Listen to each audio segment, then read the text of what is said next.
What's up, everyone, and welcome back to another episode of Game Pass in Review. My name's Kevin, aka The Muffin Mon, and this is Project X Talk. Today, we're taking a look at Trek to Yomi. This much anticipated indie game from Devolver Digital hit the service last week. I've beaten the game, and I want to let you know whether it's worth your time. Also, we are giving away a copy of Trek to Yomi on any platform that you desire. All you have to do is tweet at us showing you've subscribed to the YouTube channel or left us an Apple review. Head on over to Project X Talk on Twitter for that giveaway. But without further ado, let's talk about Trek to Yomi. Trek to Yomi puts you into the role of a samurai named Hiroki, an orphaned boy who sees his master struck down in front of him as a child, and this begins a lifelong journey to protect his people with his sword skills. Instantly, you will notice that the entire game is in black and white, and all of the voice acting is in Japanese. This is an amazing choice, and instantly gives you the feeling of watching old samurai movies. This stylistic choice works wholeheartedly, in my opinion, and I think it's so beautiful. What I didn't expect when diving into Trek to Yomi, however, was that this isn't just a side scrolling hack and slash game. All the marketing had me convinced that this was just you walking side to side, hacking up opponents with a sword, and I was in for that. But this game actually loves switching between a 2D and 3D perspective. The side scrolling aspects only come into play during combat sequences. Otherwise, you're going to have a 3D or 2.5D environment to navigate. You'll be moving away from the screen, down hallways, looking for hidden areas, and much more. This is a real surprise and actually made the game more appealing to me. Speaking of hidden areas, there's tons of hidden locations throughout the game's 7 chapters, and in these areas, you're going to find a ton of collectibles. Each chapter is going to have a certain number of collectibles to collect that will provide you more lore for the entire world. Along with these collectible objects, the areas often provide you with health or stamina upgrades to improve your characteristics. The story of the game is hard to discuss without spoiling, as it's a very short game, coming in roughly 4 to 5 hours, depending on what difficulty you play in and how fast you go. The game doesn't overstay its welcome, but it is very short.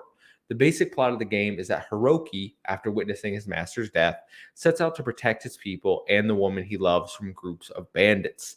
Along the way, your story is going to be filled with a few twists and lots of death. The game does not shy away from killing characters or showing brutality.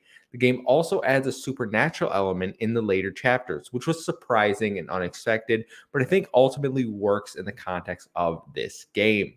I really enjoyed the story of the game, and one element that surprised me was that along the way, you're going to be given different choices. These choices will affect the ending that you get, and while they don't ultimately change what you're going to do throughout the game, like who you fight, it does significantly impact your ending and how the story plays out. The 3 paths you're going to have to choose from are love, duty, and fury. And I'm not going to spoil what each means. It's pretty obvious if, as long as you play the game, even a little bit, you're going to understand why you have to make these decisions. But I thought this was a neat twist that adds some replayability. Now, let's talk about the most divisive part of this game, and that is the combat. This was my major concern going into the game, and after seeing coverage, I was worried the combat would feel clunky or it would feel bad, and unfortunately, to a certain extent, that's kind of true. The vast majority of combat involves you waiting for an opponent to attack, then you parry and counterattack. The parry, however, can feel a bit unresponsive. When it does work, it's awesome, and there's tons of combos that you learn and you can perform throughout the game. But you'll probably find yourself using the same combo over and over again. It really doesn't require much thought. Sometimes you have to roll to dodge an attack instead of parry, or flip yourself around, because in this game enemies can come from both sides of you, and you actually have to change your stance with the A button or X button depending on what platform you're playing on, to go side to side and counter the appropriate side's attack. It's a very interesting, little confusing at first mechanic, but ultimately not something that took away from my experience. But I do understand people's gripes with the combat. Now, Some enemies die easier than others. Obviously, it's a video game. But some will actually enter a stunned state, and once they're in this stunned state, you can actually do a pretty graphic finishing move on them. It usually involves either stabbing them or cutting off their head in some way. It looks awesome, really, really cool. Apart from the sword, you're going to be given multitude of classic Japanese style weapons to fight your opponents with. You'll be given three ranged weapons. These include the bow shuriken, a bow and arrow, and a rifle called the Azutsu.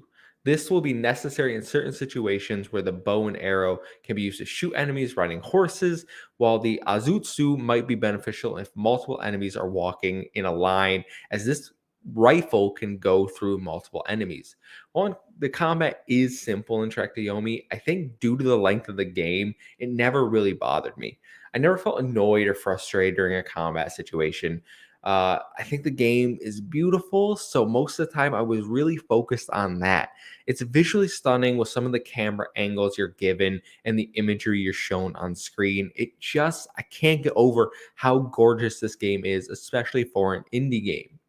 Ultimately, I really liked Trek to Yomi. It surprised me in good ways, and despite its faults, the combat, I think it was a worthwhile experience, especially if you have Game Pass.